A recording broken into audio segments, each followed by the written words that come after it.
प्रश्नकाल question number 101 Shri Sushil Kumar Rinku ji.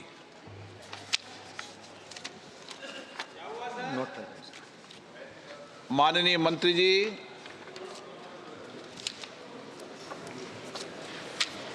सुश्री मिमी चक्रवर्ती। Sir, I cannot see the minister, sir, here, but still I have a question to ask.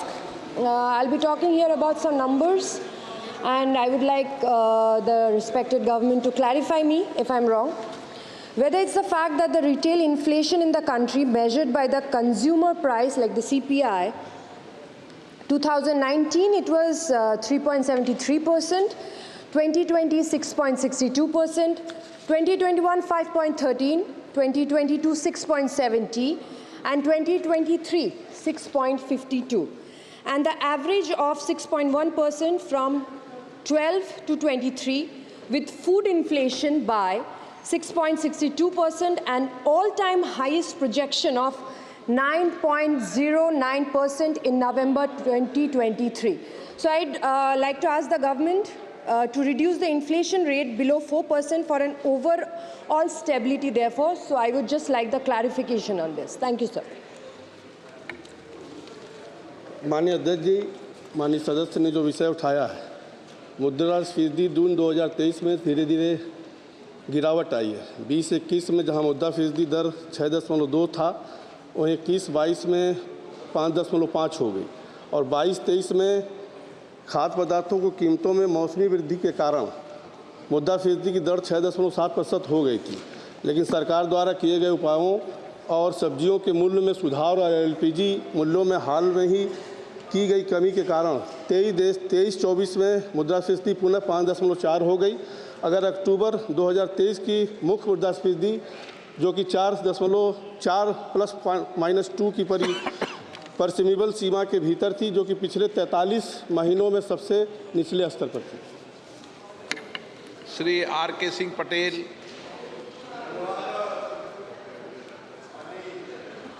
अध्यक्ष जी, मैं माननीय प्रधानमंत्री जी को और उनकी पूरी टीम को, सरकार को बधाई देना चाहता हूं कि किसानों की आमदनी बढ़ा करके और दोगुना करने का उपाय आपने किया है, और ये पीओ गठित करके किसानों को आत्मनिर्भर बनाने के लिए एक बहुत बड़ा एक सहयोग देने का काम किया है। मैं माननीय मंत्री जी से जानना चाहता हूं कि अभी तक लगभग 10,000 ये पीओ गठित हुए हैं, और वो गांव के जो किसान हमारे नौजवान हैं, जो हमारी खेती कभी उत्तम हुआ करती थी, उत्तम खेती मध्यम बान निकित चाकरी भीख निदान, एक कहावत थी माननीय अध्यक्ष जी। तो आज हमारे किसान का बेटा खेत खलिहान में काम करने के लिए वो तैयार नहीं था। माननीय प्रधानमंत्री जी के इन योजनाओं से वो लाभ लेकर के आज खेत खलिहान में फिर से काम करने के लिए तैयार हो रहा है। तो माननीय मैं आपके माध्यम से माननीय मंत्री जी से जानना चाहता हूं कि जो ये पीओ आपने अभी तक 10,000 गठित किए हैं, तो क्या इन पीओ को न्याय पंचायतवार हर न्याय पंचायत में किसानों के ये पीओ बना करके और उन बेरोजगार नौजवान किसानों को जो बाहर पलायन करते हैं, उनको पलायन रोकने के लिए कोई इस तरह की कार्य योजना न्याय पंचायतवार बना करके क्या उसको करने का कोई विचार है? माननीय मंत्री जी से जानना चाहता हूँ। माननीय अध्यक्ष जी, स्पर्श इससे संबंधित नहीं। तो मैं भी समझ रहा था। Question number 102 Sumedhanand Saraswati ji.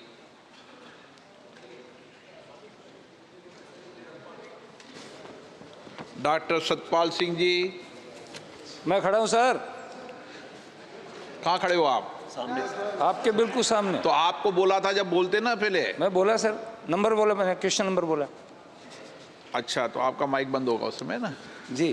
Question number बोले दोबारा 102। माननीय मंत्री जी। माननीय अध्यक्ष महोदय, answer is laid on the table of this. माननीय सदस्य। धन्यवाद अध्यक्ष जी। मैं माननीय वित्त मंत्री जी से जानना चाहूँगा कि चालू वित्तीय वर्ष में पिछले 3 वर्षों में समायोजित निवल बैंक ऋण ANBC का वर्षवार कृषि क्षेत्र को क्या लक्ष्य रखा गया था तथा उसकी तुलना में कितना प्रतिशत ऋण छोटे और सीमांत किसानों को दिया गया, यानी लक्ष्य की तुलना में वास्तविकता में कितने प्रतिशत किसानों को ऋण दिया गया? माननीय अध्यक्ष महोदय, आपके माध्यम से मैं सभागृह का बताना चाहता हूं, माननीय प्रधानमंत्री मोदी जी के नेतृत्व में भारत देश की इकोनॉमी 5वें नंबर पे आई है और इसमें अगर कोई काम हुआ होगा तो एग्रीकल्चर सेक्टर और MSME है। माननीय सदस्य जी ने जो क्वेश्चन पूछा है उसके बारे में बताना चाहता हूं कि टोटल इस बजट में ये साल के बजट में 20 लाख करोड़ एग्रीकल्चर फंड रखा गया था और जिसका अभी तक 72% उनका वितरण हो चुका है। उसके साथ मैं बताना चाहता हूं कि अगर 3 साल का अगर हिसाब 2021-22 में 16,50,000 करोड़ था, 2020-21 में 15 लाख करोड़ था और इसका अगर एक्सपेंसेस अगर हम देखें तो 2020-21 में 105% हो चुका है, 113% 2021-22 में हो चुका है और 2022-23 में 116% एक्सपेंसेस हो चुका है। और मैं बताना चाहता हूं कि जिसमें जो नंबर ऑफ अकाउंट अगर हम देखें तो मार्जिनल फार्मर्स और स्मॉल फार्मर्स को 60% लोन मिलता है और पर्टिकुलरली जो 41% जो स्मॉल और मार्जिनल को मिलता है और नंबर ऑफ अकाउंट अगर देखें तो 60% इंक्रीज हो चुकी है एज़ कंपेयर टू अर्लियर। और यही हम देखें तो इसमें 3 बैंक के माध्यम से लोन मिल सकता है। कमर्शियल बैंक्स, इसमें पब्लिक सेक्टर बैंक और प्राइवेट सेक्टर बैंक आती है, कोऑपरेटिव बैंक्स और रीजनल रूरल बैंक के माध्यम से लोन मिल सकता है।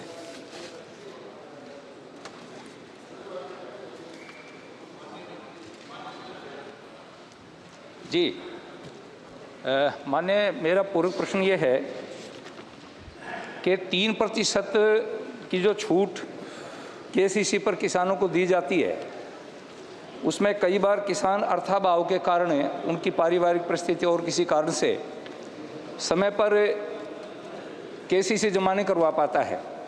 तो मैं जानना चाहूँगा कि कितने प्रतिशत ऐसे किसान होंगे कि जो समय पर लोन जमा नहीं करा पाते। मेरा एक सुझाव भी है कि जैसे किसान कई बार ऋण ले लेता है और जमा नहीं करवा पाता, क्या कोई ऐसी व्यवस्था की जा सकती है क्या कि वो केवल ब्याज जमा करा दे? मूलधन प्राप्त करने में उसको दिक्कत होती है, केवल ब्याज जमा करा दे और ब्याज जमा करा करके फिर उसको बाद में वो KCC जमा करवा दे। ये मेरा प्रश्न था। माननीय अध्यक्ष महोदय, किसान क्रेडिट कार्ड ये बहुत ही महत्वपूर्ण स्कीम किसानों के लिए है। ये स्कीम 1998 में श्रद्धेय अटल जी ने चालू की थी, लेकिन अभी मैं बताना चाहता हूँ कि इस स्कीम के माध्यम से जो किसानों को जो मदद मिलती है इसका रेट ऑफ इंटरेस्ट टोटल अगर हम देखें तो 8.5% से ज़्यादा नहीं रहता, लेकिन उसमें से 1.5% जो है वो गवर्नमेंट सब्सिडी बोल के सभी किसानों को इंटरेस्ट सबवेंशन देती है। उसके बाद जो 7% रहता है तो 7% में से मैं आपके माध्यम से बताना चाहता हूँ कि 3% अगर किसानों ने रेगुलर पेमेंट किया तो उसको सबवेंशन मिल सकता है। इसके माध्यम से अगर हम टोटल नंबर ऑफ अकाउंट अगर हम देखें तो 2022-23 में 2,38,50,315 है। जो सब फिगर्स मेरे पास है सर। बाद में 2003 साल का 2,37,37,67,77 है। और इसी से मैं एक ही बताना चाहता हूं कि 2016-17 में जो एनिमल हस्बेंड्री और फिशरी के लिए भी इसकी सुविधा हो चुकी है और इसके माध्यम से जिन किसानों के पास खेती नहीं है उनको भी इनके माध्यम से लोन मिलता है। जैसा कोलैटरल की ज़रूरत नहीं लगती। अगर 1,60,000 तक लोन लिया तो, और मैं अभी तक मैं बजट में जो आउटले सर है इसमें तो 6,865 करोड़ है। लाल सिंह जी। आदरणीय अध्यक्ष महोदय, आपका आभार समय देने के लिए। सबसे पहले तो मैं ये कहना चाहता हूँ कि पहली बार इस देश के अंदर आदरणीय नरेंद्र मोदी जी एक ऐसे प्रधानमंत्री बने जिन्होंने एक बहुत ही साहसिक निर्णय लिया 2016 में कि हम देश के किसानों की आमदनी को हम डबल करेंगे। इससे पहले किसी की हिम्मत नहीं हुई कि यह स्टेटमेंट देने के लिए, बयान देने के लिए, उसके लिए संकल्प लेने के लिए। और उसके बाद जो अभी नीति निर्णय इस देश के अंदर हुए, चाहे एपीओज के माध्यम से हो, किसान क्रेडिट कार्ड से पीएम फसल बीमा योजना हो, किसान सम्मान निधि हो, कोलेटरल फ्री लोन हो। आदरणीय अध्यक्ष महोदय, मेरे थोड़ा कुछ स्कोर सुधारने के लिए, किसानों की स्थिति को सुधारने के लिए मेरा एक छोटा सा सवाल ये है कि भारत सरकार की तरफ से, मिनिस्ट्री ऑफ फाइनेंस की तरफ से कोलेटरल लोन का क्या कि बिना किसी कोलेटरल के 1.6 लाख तक के छोटे किसानों को लोन मिल सकता है, लेकिन वस्तु स्थिति ये है कि ये फील्ड में ऐसे बहुत कम होता है, किसानों को ये लोन नहीं दिया जाता। नंबर एक बात। नंबर 2, अगर एक किसान जो किसी ने 50,000 का लोन लिया है, उसका जो है आरसी काट देते हैं बैंक के लोग, और जो है कोई बड़ा बिजनेसमैन जिसने 100 करोड़ लिए हो, उसके नाम तक भी लोगों को मालूम नहीं चलता। ये किसानों के साथ अन्याय नहीं होना चाहिए। इस विषय में भारत सरकार क्या कार्रवाई कर रही है, ये मैं थोड़ा जानना चाहता हूँ। कोलेटरल लोन में जो बिना किसी कोलेटरल सिक्योरिटी के कितने किसानों ने, कि बैंकों ने कितने किसानों को ये लोन दिया है, तो उससे हमको मालूम चलेगा। धन्यवाद। माननीय अध्यक्ष महोदय, सम्माननीय सदस्य ने जो क्वेश्चन रेज किया है उसके बारे में मैं बताना चाहता हूं। जैसे कोलैटरल फ्री लोन 1,60,000 तक मिल सकता है, और उसके बाद में तो कोलैटरल देना पड़ता है। अभी तक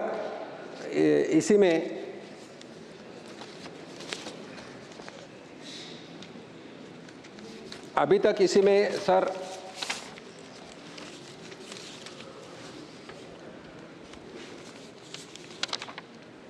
7.36 करोड़ ऑपरेटिव अकाउंट्स है जिसमें किसान क्रेडिट कार्ड का लोन दे चुके हैं। और अगर हम लोन डिस्ट्रीब्यूशन का अगर हम बताएं तो 8.86 लाख करोड़ अभी तक लोन डिस्ट्रीब्यूट हो चुका है। और इसके माध्यम से अगर हम देखें तो कमर्शियल बैंक्स में से 58% हो चुका है, कोऑपरेटिव बैंक के माध्यम से 22% और आरआरबी के माध्यम से 20%। तो हर बैंक रूरल रीजन में किसानों को लोन देती है। और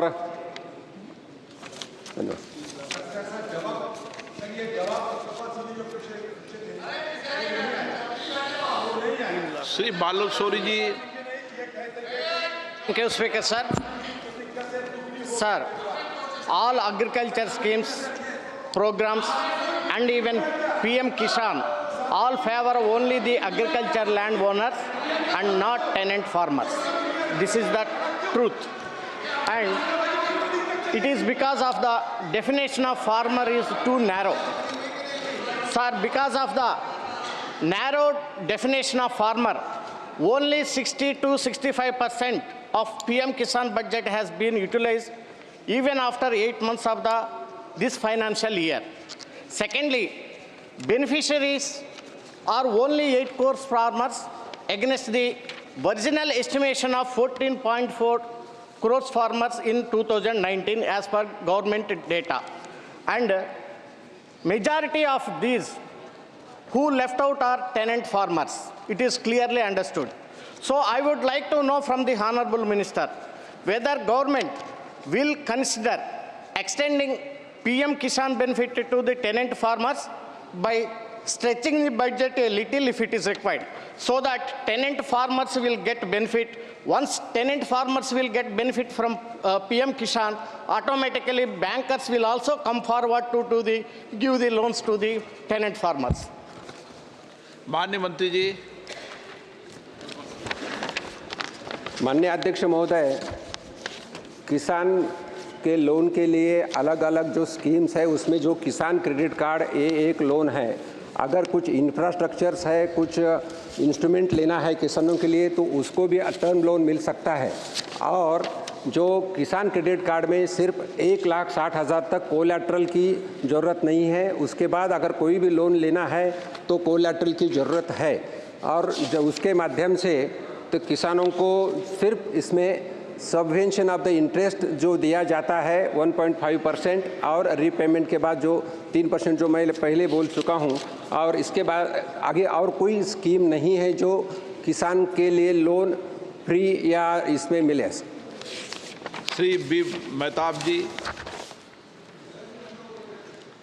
Sir, a very important question was asked by my predecessor about tenant farmers. The answer did not come. My question is relating to mechanization of farming.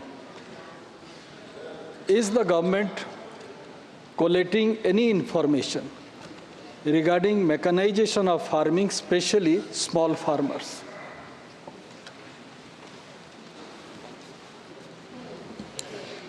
Yes, sir. Honorable members raised a question about essential agricultural practice, mechanization and so on, which is not so much monitored by us in the finance ministry. It is a question which I would think pertains to agriculture. Question number 103, Sri Chand Prakash Chaudhary. माननीय मंत्री जी। उत्तर सभा पटल पर रख दिया गया है। माननीय सदस्य।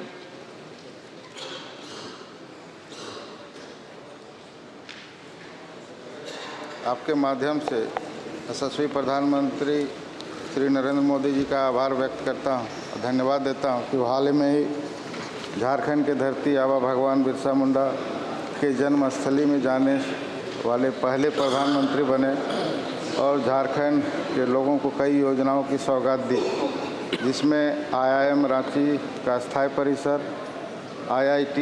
IIM धनबाद का नया छात्रावास शामिल है और लगभग 7,000 करोड़ की योजनाओं की स्वीकृति दी।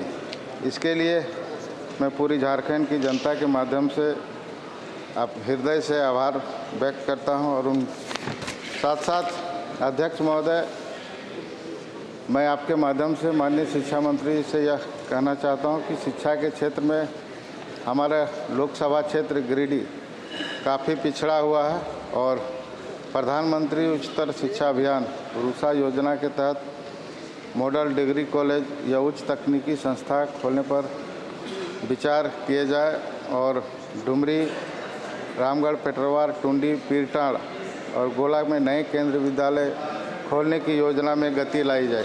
माननीय मंत्री जी। हमारे सदस्य ने झारखंड की शिक्षा के बारे में बहुत अच्छे संवेदनशील भी है और इसके साथ साथ हमारे आदिवासी बहुल राज्यों में ये पहले बार हमारे देश के प्रधानमंत्री भगवान बिरसा मुंडा के जन्म स्थल पर गए और वहाँ से देश के लिए जो योजना वहाँ से लॉन्च किया, इसके बारे में भी हमारे सदस्य ने व्यक्त किया। इसके लिए हम भी उनको आभार व्यक्त करता हूँ। उन्होंने जो राष्ट्रीय उच्चतर शिक्षा अभियान के जो केंद्र आयोजित योजना है, इसके अंदर भी झारखंड में हम लोग पैसा भी देते हैं।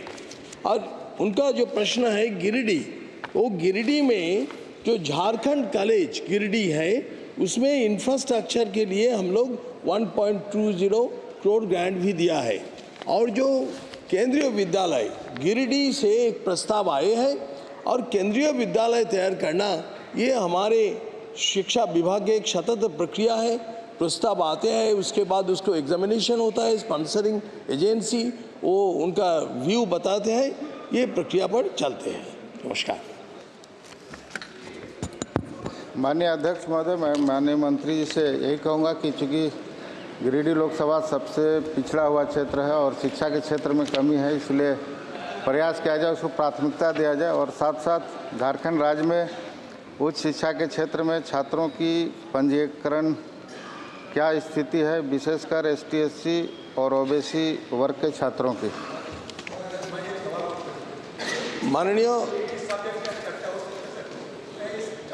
माननीय अध्यक्ष जी, झारखंड में जो शिक्षा के एनरोलमेंट के प्रगति बहुत अच्छे हुआ, ये मैंने बता के हमारे देश को, जनता को सदन के माध्यम से मैं बता के मैं प्रसन्न होता हूँ। ये 2014-15 से 2021-22 तक हमारे एनरोलमेंट 53.8% बढ़ गया और इसमें और भी खुश होंगे सारे देश जो फीमेल एनरोलमेंट वो भी 59% पर गया। और एससी एनरोलमेंट के बारे में हम सोचेंगे तो एससी एनरोलमेंट भी जो 2014-15 से 2021-22 में 69.5% पर गया। ओके। और फीमेल में भी वो वो तो राज्य का विषय ना enrolment. Kalyan Banerjee ji. Sir, during last 5 or 7 years, there were no central government university, central government college, even Kendriya Vidyalaya has been opened in West Bengal. My question is whether the central government is having any planning to open any central government university, central government colleges, Kendriya Vidyalaya, Central Vidyalaya in West Bengal, especially in the district of Bankura and Srirampur parliamentary constituency. माननीय अध्यक्ष जी, माननीय सदस्य ने एक बहुत अच्छे प्रश्न पूछा, तो इसके लिए मैं कहता हूँ बांकुरा जैसे पिछले जिला है, इसके लिए हमने ब्रांच कैंपस, ये एक यूनिवर्सिटी को ब्रांच कैंपस खुलने के लिए जगह मांगा है बहुत दिनों से, लेकिन नहीं हुआ।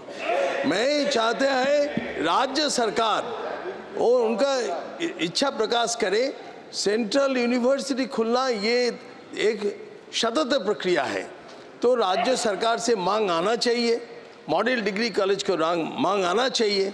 जैसे पीएम उषा जो पहले रूषा था, अभी वो पीएम उषा हो गया, तो इसी में बंगाल सरकार कोई मेमोरेंडम ऑफ अंडरस्टैंडिंग सही करने के लिए कोई अधिकारी को नहीं भेजा, मंत्री भी नहीं आया। ये बताने में मेरा बहुत दुख होता है। निशिकांत दुबे जी।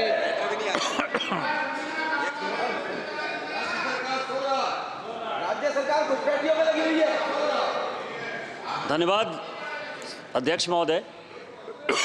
मेरे यहाँ केंद्र सरकार ने अभी तक जो उसके इंस्टीट्यूशन चल रहे हैं, जो उत्तर है सर मंत्री महोदय का कि 4000 करोड़ रुपया दे दिया, जिसके कारण कि जो आईएसएम धनबाद है या आईआईएम रांची है वो ठीक चल रहा है। लेकिन जो 95 इंस्टीट्यूट जिसका कि लिस्ट दिया है माननीय मंत्री महोदय ने, जिसमें 15 मेरे ही लोकसभा में है, उसमें से पैसा हम दे रहे हैं लेकिन राज्य सरकार के कारण कोई भी चालू नहीं है। जैसे प्रोफेशनल कॉलेज के लिए 25 करोड़ रुपया मेरे ही गोड्डा में दिया है। इंजीनियरिंग कॉलेज बिल्डिंग बनकर तैयार है, पिछले 2 साल से उसकी पढ़ाई चालू नहीं हुई है। फूड क्राफ्ट इंस्टीट्यूट मेरे यहाँ देवघर में 3 साल से बिल्डिंग तैयार है, उसमें पढ़ाई चालू नहीं है।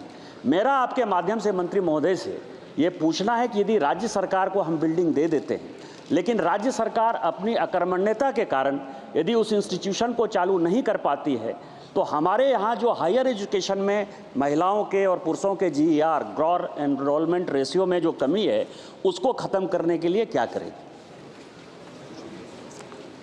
माननीय सदस्य ने जो व्यक्त किया वो राज्य सरकार के जो स्थिति में बताते हैं आपको। अभी जो अनस्पेंड बैलेंस पड़े हैं वहाँ भी 40.88 करोड़, हम लोग 259.28 करोड़ हमने दे दिया उनको, तो इसके बाद भी अभी तक 40.88 करोड़ अनस्पेंड है। ये जो नहीं करते हैं इसके बारे में तो ये हमारे ऑब्जर्वेशन में है, और जो एनरोलमेंट के बारे में जो सारे प्रचेष्टा है हम उसके बारे में भी कर रहे हैं। संजय सेठ। मैं माननीय मंत्री जी से पूछना चाहता हूं कि झारखंड में स्कूली क्षेत्र में केंद्र सरकार द्वारा क्या क्या प्रमुख परियोजनाएं चलाई जा रही हैं तथा उनके लिए निर्गत धनराशि का विवरण प्रदान करें, तथा मेरे रांची लोकसभा में खिलाड़ी जो कोयले का सबसे बड़ा उत्पादन का क्षेत्र है, वहां कोई केंद्रीय विद्यालय खोलने की योजना है क्या? माननीय अध्यक्ष जी, हमारे सदस्य ने बहुत अच्छे प्रश्न पूछा है। हमारे स्कूल शिक्षा क्षेत्र में झारखंड में समग्र शिक्षा, पढ़ना लिखना अभियान प्रधानमंत्री पोषण शक्ति निर्माण तथा उल्लास नव भारत साक्षरता कार्यक्रम हम लोग चलाए जा रहे हैं, और जिनके लिए भी वर्ष 2023-24 में सरकार द्वारा जारी किए गए धनराशि भी इस प्रकार मैं कहता हूँ, समग्र शिक्षा में 266.86 करोड़ हमने दिया है। पीएम पोषण शक्ति निर्माण में भी 148.33 करोड़ हम लोग दिया है। और इसके साथ साथ केंद्रीय विद्यालय जो ये निर्माण करना, ये एक सतत प्रक्रिया है। प्रपोजल आते हैं, प्रपोजल एग्जामिनेशन भी होता है, स्पॉन्सरिंग एजेंसी भी, वो सारे उनका प्रस्ताव भी आते हैं। ये कंटिन्यूअस प्रोसेस है, इस पर हम काम करते हैं। Question number 104 Pushpendra Singh Chandel. 104 माननीय मंत्री जी। उत्तर सभा पटल पर रखा गया। माननीय सदस्य। माननीय अध्यक्ष जी, मेरा प्रश्न का विस्तार से मुझे उत्तर जो मिला है उससे मैं भारत सरकार की सभी दिशाओं में, सभी क्षेत्रों में जो भारत सरकार काम कर रही है उसमें मुझे बड़ी अत्यंत प्रसन्नता है कि हमारी जितनी भी हमारी संस्कृति से जुड़ी हुई जितनी भी चीज़ें, हमारे शास्त्र, हमारे ग्रंथ जो भी हैं, सब दिशाओं में काम हो रहा है। मुझे उत्तर में बताया गया कि स्वयंभू श्रुत संग्रह, अजीत महामंत्र, बातुल शुद्धाख्य, वैष्णव आगम तथा ईश्वर संहिता, शाक्त आगम तथा मंथान भैरव जैसे सभी खंड प्रकाशित किए गए हैं। मेरा माननीय मंत्री जी से एक प्रश्न है कि हमारा बुंदेलखंड क्षेत्र भारत का मध्य क्षेत्र है, वहाँ पर संत शिरोमणि गुरु गोरखनाथ जी की तपोभूमि है जो महोबा नगर के समीप गोरखागिरी पर्वत पर है। मैं माननीय मंत्री जी से जानना चाहता हूँ कि देश के उत्तर पूर्वी राज्यों के साथ साथ नेपाल, तिब्बत एवं चीन में पड़े आगम शास्त्रों और पांडुलिपियों के अनुवाद को संकलित करने के लिए क्या महोबा में विश्व स्तरीय आगम शास्त्र संस्कृति सम्मेलन का आयोजन किया जा सकता है?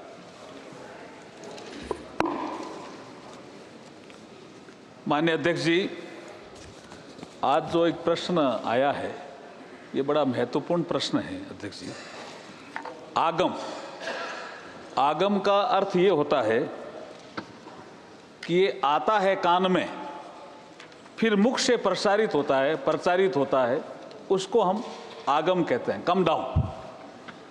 तो आगम प्राचीन भारतीय ज्ञान परंपरा के हमारे वाहक रहे हैं जो प्रारंभ में ओरल ट्रेडिशन के रूप में परिचित रहे, फिर ये विभिन्न पांडुलिपियों में संग्रहित हुए। अब हम इनके संरक्षण और संवर्धन के लिए संस्कृति मंत्रालय के अंतर्गत इंदिरा गांधी राष्ट्रीय कला केंद्र, जिसको हम IGNCA कहते हैं, के तहत कला मूल शास्त्र सीरीज के माध्यम से प्रकाशन का कार्य कर रहे हैं। ये प्रधानमंत्री मोदी जी ने जो पंच प्रण की बात की है लाल किले के प्राचीर से, उसमें से एक प्रण ये है कि हम विरासत पर गर्व करें। ये 2014 के बाद विरासत पे गर्व करने का भाव देश में बहुत तेजी से बढ़ा है, और उसी प्रक्रिया में ये जो आज प्रश्न आया है, तो हम आज इस महान सदन में आगम की चर्चा कर रहे हैं। ऐसा माना जाता है कि शैव आगम 28 है, शाक्य आगम 64 है और वैष्णव आगम 108 है। महोबा में जो संस्कृति सम्मेलन का आयोजन का विषय माननीय सांसद ने पूरक प्रश्न के रूप में उठाया है, हम इसका सकारात्मक रूप से कहते हैं कि इस पे हम करने का विचार कर सकते हैं। बहुत बहुत धन्यवाद। माननीय सदस्य सप्लीमेंट्री। धन्यवाद माननीय मंत्री जी। भारत सरकार जिस प्रकार से हर क्षेत्र में आपने बड़े विस्तार से उत्तर दिया, निश्चित देश के सभी धर्मावलंबियों को इस बात की प्रसन्नता और गर्व है कि हमारी सरकार देश के 140 करोड़ लोगों की भावनाओं के हिसाब से काम कर रही है। जब से धारा 370 जम्मू कश्मीर में समाप्त हुई है, उसके बाद से जितने हमारे शिव उपासक लोग हैं, उन सभी लोगों का जो शिव भक्त जो पहले जम्मू कश्मीर जाने में संकोच करते थे, उनकी उम्मीद बढ़ी है। जैसे श्रीनगर में शंकराचार्य जी का मंदिर है, तो मैं माननीय मंत्री जी से जानना चाहता हूँ, क्या कश्मीर में शैव दर्शन के प्रसार के लिए श्रीनगर में कोई एक राष्ट्रीय स्तर का संस्थान का निर्माण किया जा सकता है? अध्यक्ष जी, जैसे मैंने पहले कहा कि हमारे जो संस्कृति मंत्रालय में जो काम हो रहा है, जैसे आगमों में ज्ञान, क्रिया, योग, चर्या, इन कार्यों का वर्णन मिलता है।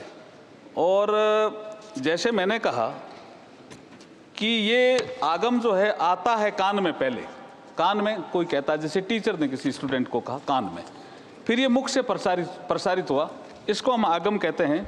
और IGNCA जम्मू में जो सेंटर है वो सेव आगम से संबंधित ही है। तो जो माननीय सदस्य ने प्रश्न किया है उसमें हम पहले से ही काम कर रहे हैं। Thank you. श्री कार्तिक चिदम्बरम।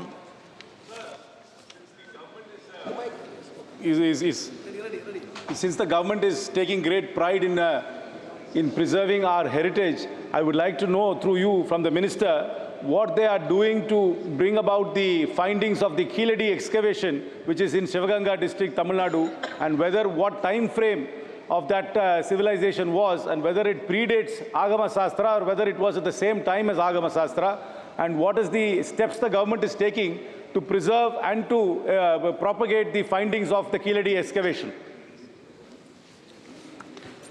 माननीय अध्यक्ष जी, ये जो प्रश्न है मूल प्रश्न से इतना संबंधित नहीं है, फिर भी मैंने जैसे कहा कि IGNCA का जो मैंडेट है to document, preserve, conserve and disseminate the Indian arts and culture, ये मूल जो हमारा जो IGNCA का जो मूल है, इसका ही मैंडेट है। लेकिन इन्होंने ASI से संबंधित प्रश्न किया है, इसलिए मैं कहता हूं कि ये प्रश्न इससे रिलेटेड नहीं है। Thank you.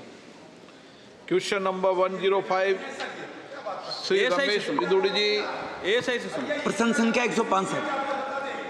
माननीय मंत्री जी दिया है। माननीय सदस्य। माननीय अध्यक्ष जी, मैं आपके माध्यम से माननीय मंत्री जी से जानकारी चाहूँगा और उससे पहले हमारे देश के माननीय प्रधानमंत्री जी को इस बात के लिए धन्यवाद भी दूंगा। जनजातीय मामलों को लेकर जिस प्रकार से देश की राष्ट्रपति को चुना गया, उनको सम्मान दिया गया है, और अब छत्तीसगढ़ का मुख्यमंत्री बनाकर भी उस समाज को सम्मान देने का काम किया है और इस जनजातीय समाज के उत्थान के लिए काम कर रहे हैं। वरना 1971 में नारा हुआ था गरीबी हटाओ देश बचाओ, 52 साल पहले। परंतु मैं आना चाहता हूं कि क्या जनजातीय मंत्रालय उन लोगों की सुविधा के लिए बिजली, पानी, क्योंकि कुछ लोग समुदाय के रूप में इकट्ठे नहीं रहते, अलग अलग भी रहते हैं, जैसे उत्तरांचल में एक परिवार कहीं है तो वहीं पर बिजली पानी की व्यवस्था है, इस विषय पर सरकार उनकी चिंता कर रही है। दूसरा, उनकी उद्यमिता बढ़ाने के लिए भी सरकार ने नौजवानों को कुछ रोजगार की व्यवस्था, कौशल विकास केंद्र खोलने की भी कोई व्यवस्था की है, ये आपके माध्यम से जानकारी चाहता हूं सर। माननीय अध्यक्ष महोदय, मैं धन्यवाद देती हूँ कि सदस्य ने बहुत ही अच्छा जनजाति के क्षेत्र में हुआ विकास और खास करके नौजवानों के लिए सरकार की नई पहल के बारे में सवाल किया है। पहली बात तो मैं कहूँगी कि जो PVTG ग्रुप से उनको ध्यान में रखते हुए जो हमारी पहल प्रधानमंत्री जनजाति आदिवासी न्याय महाअभियान की शुरुआत हुई है। मैं सदन के माध्यम से ये रखना चाहती हूँ बात कि देश के ये पहले ऐसे प्रधानमंत्री नरेंद्र मोदी जी हैं कि जिन्होंने पहली बार हमारे भगवान बिरसा मुंडा की जन्मस्थली पर, उनकी जन्मस्थली पर जनजाति गौरव दिवस पर वहाँ पे मत्था टेका है। और सिर्फ मत्था ही नहीं टेका, तो उन्होंने एक विश्वास दिलाया कि हमारा जनजाति क्षेत्र का विकास और आगे बढ़े। और उसी दिन 24,000 करोड़ की भी बजट की, फाइनेंशियल बजट की भी वहाँ पे घोषणा हुई। वो सिर्फ घोषणा नहीं हुई, तो जिस तरीके से कहा कि क्या बिजली के माध्यम से कुछ काम हो रहा है क्या, तो मैं बताना चाहूँगी कि अलग अलग मिनिस्ट्री के माध्यम से जो 22,000 विलेज और 200 डिस्ट्रिक्ट में ये योजना चलेगी, तो उस माध्यम से चाहे वो आवास हो, चाहे वो कनेक्टिंग रोड का विषय हो, वाटर सप्लाई हो, मोबाइल मेडिकल यूनिट्स हो, अलग अलग मिनिस्ट्री से और ख़ास करके न्यू सोलर पावर स्कीम के माध्यम से भी मदद मिलेगी और जोड़ने के लिए सरकार पूरी तरह कटिबद्ध है। और दूसरा सवाल था कि क्या बच्चों के लिए शिक्षा हो या नया एंटरप्रेन्योरशिप के लिए, तो प्री मैट्रिक स्कॉलरशिप और पोस्ट मैट्रिक स्कॉलरशिप भी दी जाती है, जिसके डिटेल्स सभा पटल पे रख दिए हैं।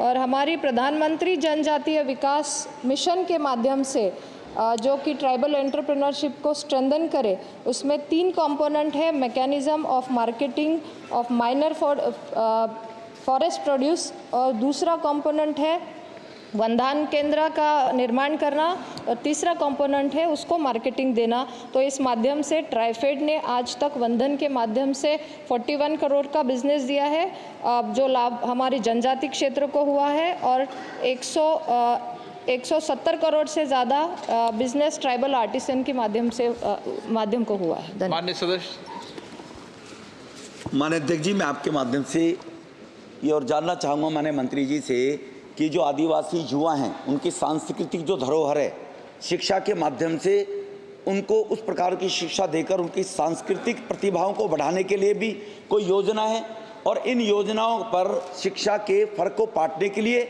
कोई नोडल एजेंसी, कोई उनको जांच करने की एजेंसियां भी नियुक्त हैं, और कितना पैसा खर्च किया गया है इस विषय में ये भी जानना चाहता हूं। फाइनेंशियल आउटले क्या है जी?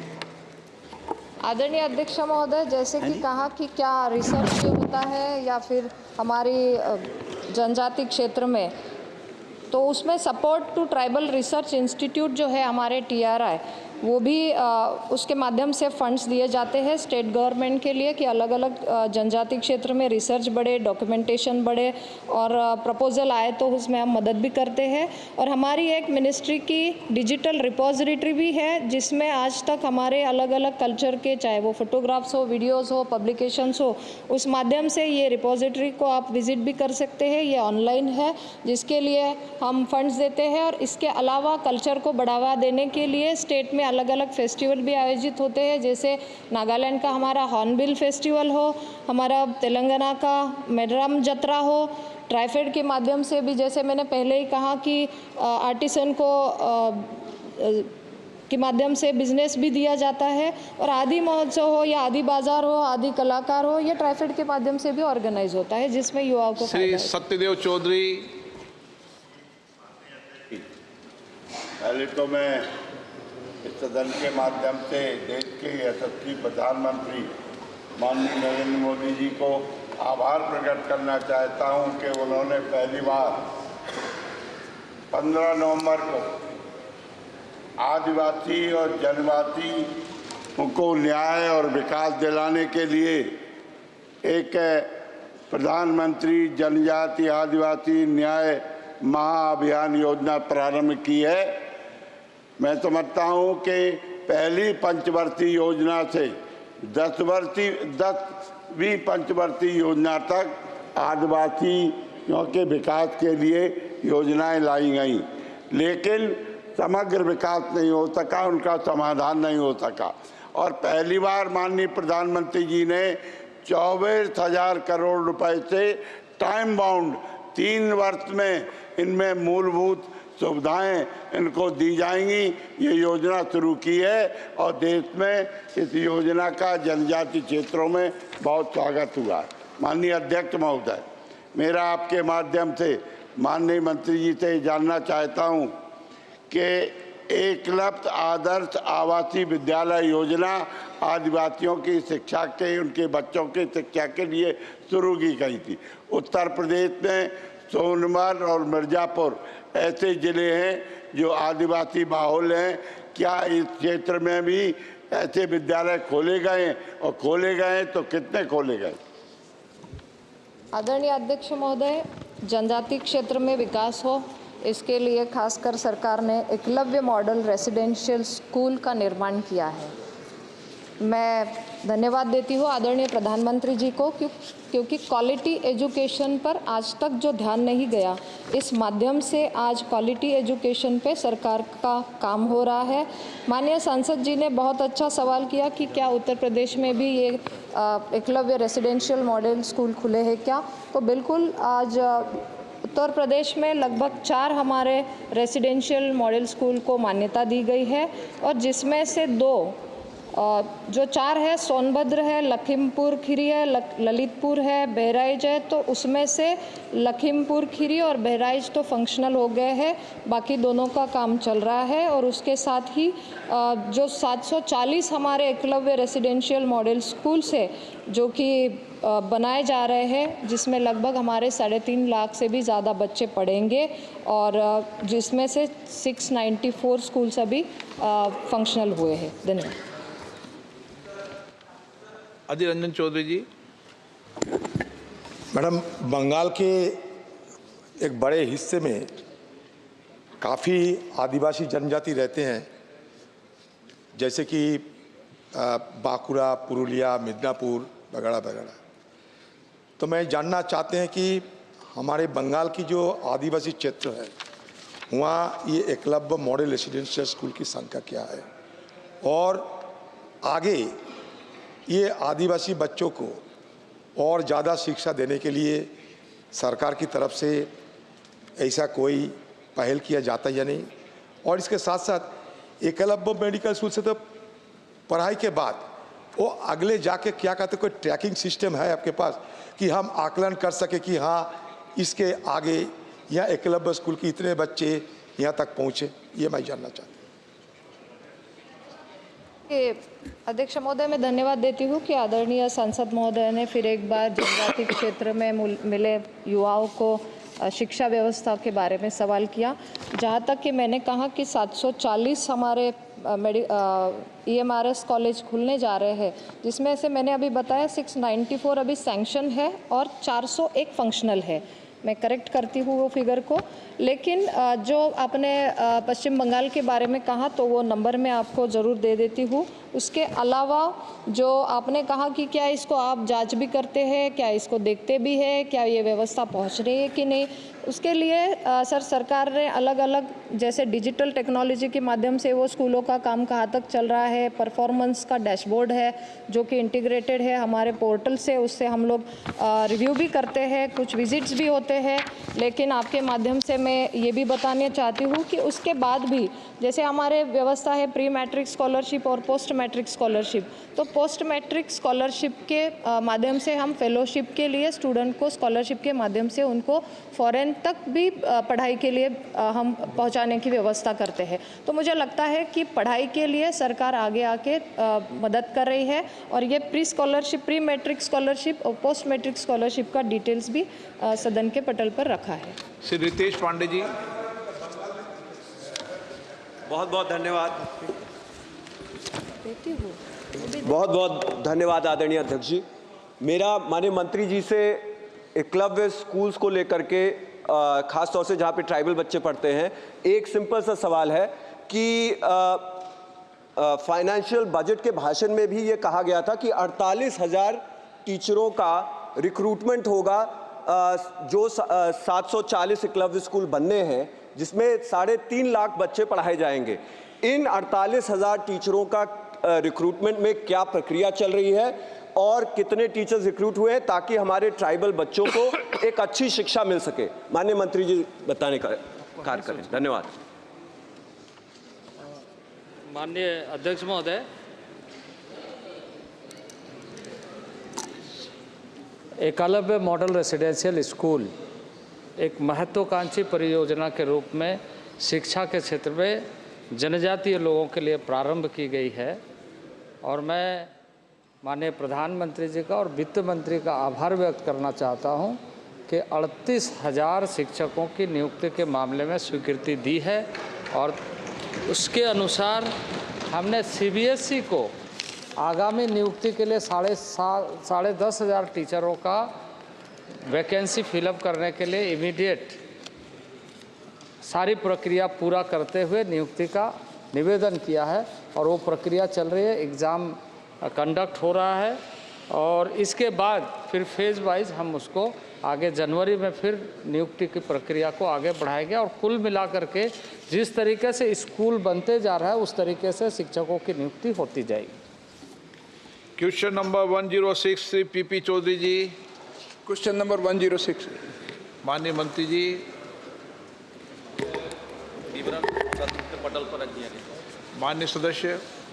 माननीय अध्यक्ष महोदय, रोजगार जो है पिछले 10 सालों में, चाहे अनऑर्गेनाइज सेक्टर हो चाहे ऑर्गेनाइज सेक्टर हो, बहुत बढ़ोतरी हुई। और उसी क्रम में मैं माननीय प्रधानमंत्री जी को धन्यवाद अर्पित करना चाहूँगा कि प्रधानमंत्री विश्वकर्मा योजना जो 17 सितंबर 2023 को लॉन्च की गई, उसका इफेक्ट और इम्पैक्ट जो है, हमारे ऐसे 18 ट्रेड हैं, जैसे सुतार हैं, लोहार हैं, कुम्हार हैं, नाई हैं, इस तरह के 18 ट्रेड हैं। उन ट्रेड ये अनऑर्गेनाइज हैं, आज तक इनको कोई इंसेंटिव नहीं था। पहली बार देश आज़ाद होने के बाद में प्रधानमंत्री मोदी जी ने इन लोगों की तरफ भी देखा। ये बहुत बड़ा देश में एक अनऑर्गेनाइज सेक्टर में रोजगार देने का काम किया है, पहल की है। तो इसी क्रम में मैं माननीय मंत्री जी से ये पूछना चाहूँगा कि नेशनल कैरियर सर्विसेज पोर्टल जो है, एक ऑर्गेनाइज सेक्टर में भी रोजगार देने का बहुत बड़ा माध्यम है।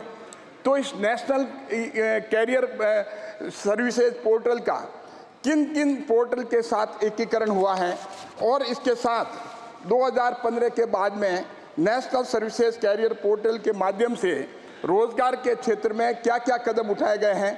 और मैं माननीय मंत्री जी से ये भी चाहूँगा कि पाली लोकसभा क्षेत्र में जो हमारे मॉडल कैरियर सेंटर जो है कई सेवाएं देता है, तो उस सेवा में पाली लोकसभा क्षेत्र में भी आप जो हैं इसमें रोजगार मेले लगाएं जिससे कि नौकरियां मिल सकें। तो ये मेरा सवाल माननीय मंत्री महोदय से है। बहुत बहुत धन्यवाद। महोदय, हमारे पीपी चौधरी जी बहुत अनुभवी सांसद हैं। उन्होंने राष्ट्रीय कैरियर सेवा के बारे में करीब 6 प्रश्न किए थे, उसके विस्तार से हम लोगों ने उसके जवाब दिए हैं। उन्होंने जैसे कहा कि पीएम विश्वकर्मा योजना बहुत अच्छी योजना है, और भारत के प्रधानमंत्री ने इस योजना के शुरुआत विश्वकर्मा पूजा के दिन ही शुरू किए थे।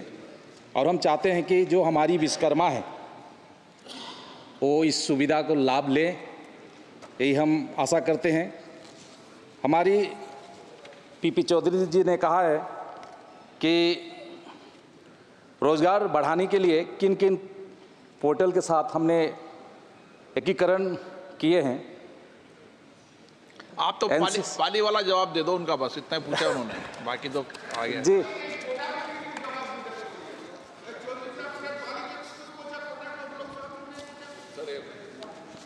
जी, मैंने पाली नहीं, पूरा राजस्थान के बारे में विस्तार से जवाब दे दिया गया है। मैंने पढ़ लिया पूरा। आप तो उन्होंने जो क्रॉस, वो तो आपने लिखित में दे दिया ना, अब तो क्रॉस क्वेश्चन पाली के लिए पूछा उन्होंने। जी, लेकिन उसने कहा है कि हमारा जैसे एनसीएस पोर्टल के रोजगार बढ़ाने के लिए क्या क्या कदम उठा रहे, किसके साथ एमओयू के है, उसके बारे में मैं जानकारी देना चाहता हूँ। एनसीएस पोर्टल का ई श्रम उद्यम और स्किल इंडिया पोर्टल के साथ एकीकरण पूरा हो गया है। साथ ही एनसीएस ने 28 राज्य केंद्र शासित प्रदेशों के पोर्टल के साथ भी एकीकरण कर दिया गया है, जिसमें नौकरी चाहने वाले को विवरण इस राज्य के साथ साझा होता है। इसके अलावा एनसीएस ने विभिन्न कंपनियों जैसे टीसीएस, आयोन, माइक्रोसॉफ्ट आदि के साथ भी समझौता एमओयू किए गए हैं, जिसकी नौकरी चाहने वाले को बहुत फ़ायदा होगा।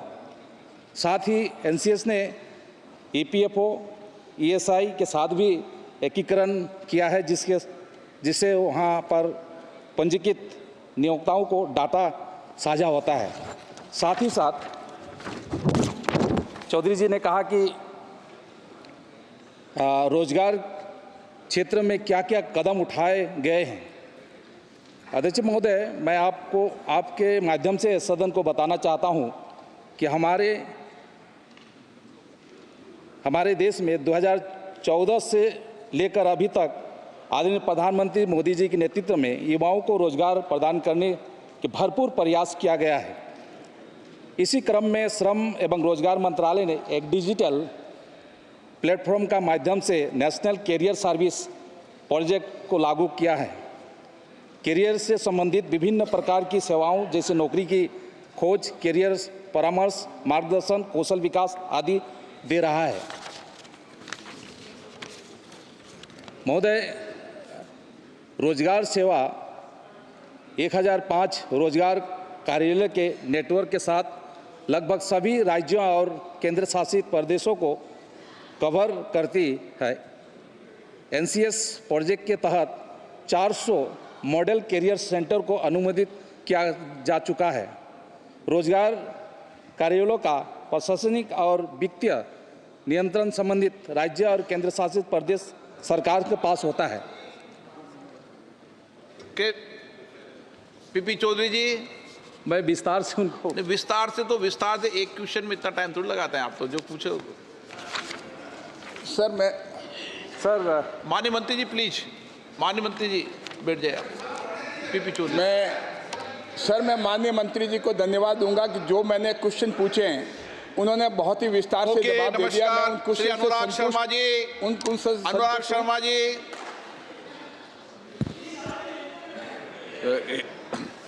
प्रश्न संख्या 106। नो प्रश्न संख्या नहीं बोला आप, तो क्रॉस क्वेश्चन। अच्छा सर, माननीय मंत्री जी का विस्तार से जवाब मिला था, पर मेरे वहाँ विशेष रूप से मुझे पहली बार बुंदेलखंड में अच्छा जवाब दे दिया मंत्री जी ने, धन्यवाद।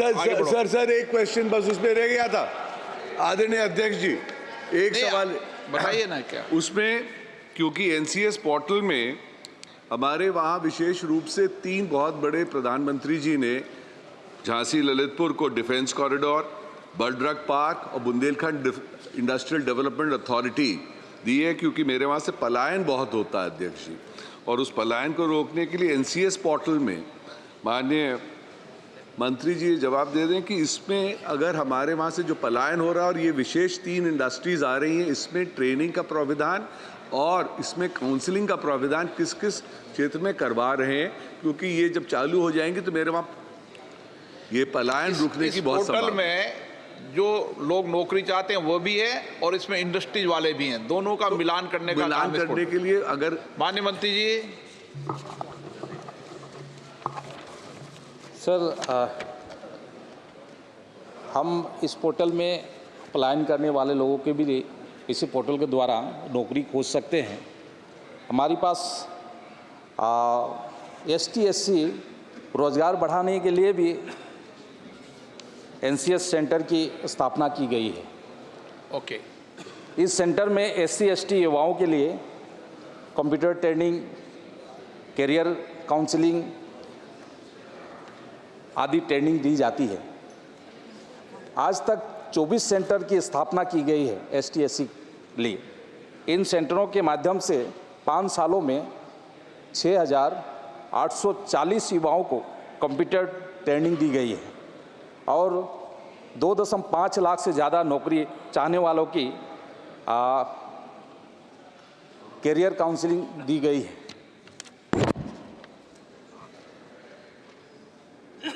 बुंदेलखंड जैसे कि हमारी जो नौकरी के लिए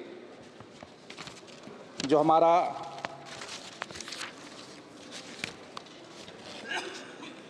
राष्ट्रीय कैरियर सेंटर होते हैं, इसमें झांसी में कैरियर सेंटर नहीं है, लेकिन उसको यूनिवर्सिटी, हमारी जो झांसी जो यूनिवर्सिटी है उसको कैरियर सेंटर हिसाब से लिया गया है। तो इसी तरह से आवेदन किए जाते हैं और नौकरी पाए जाते हैं।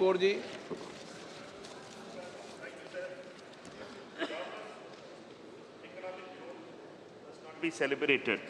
For the past 9 years, the promise of Honorable Prime Minister to create 2 crore jobs every year. What is the account the government of India is going to give? Whether they had created 20,000 crores in the past 10 years, and the employment exchanges are used to register the job seekers. For the establishment of the model career centers, how much the union government provide as a financial assistance?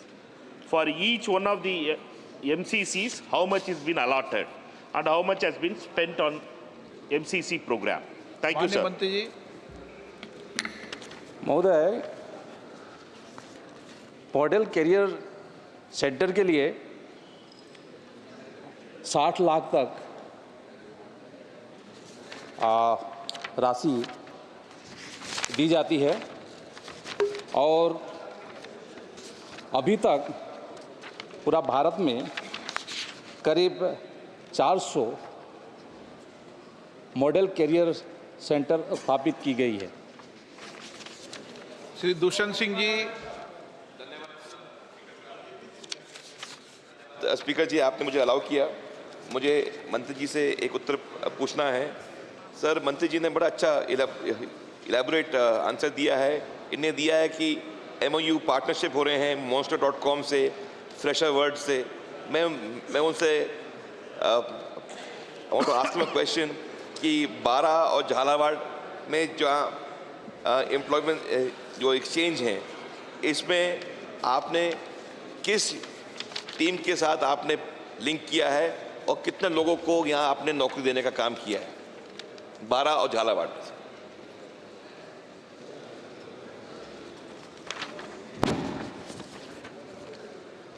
अध्यक्ष महोदय, राजस्थान में हमारा model career centre 16 है और जैसे हमने कहा कि एक मॉडल सेंटर के लिए 60 लाख रुपया दी जाती है, लेकिन हमने जो टारगेट रखे थे 400 मॉडल कैरियर सेंटर बनाने के लिए, वो हमारा पूरा हो गया है। बाद में अगर हम प्रस्ताव लेते हैं कि और नए मॉडल सेंटर लेंगे तो ज़रूर हमारे सांसद जी ने जो कहा वो लिया जाएगा। Question number 107 Shri Sanjay Seth. माननीय मंत्री जी।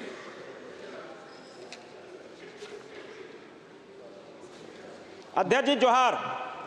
जनजातीय समाज को आजादी के बाद सबसे बड़ा किसी ने सम्मान दिया, नरेंद्र मोदी ने दिया।